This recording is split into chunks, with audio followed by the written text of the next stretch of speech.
ang trabaho. Gaya ng Pogo.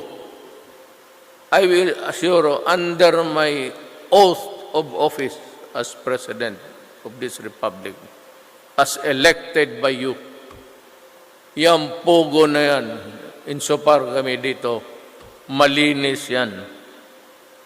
Laro yan para lang sa kabila.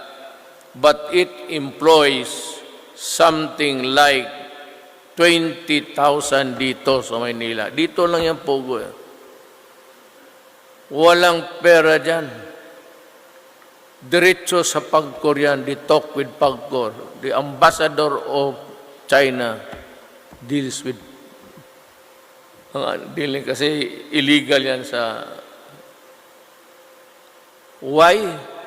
Because it gives us 2 billion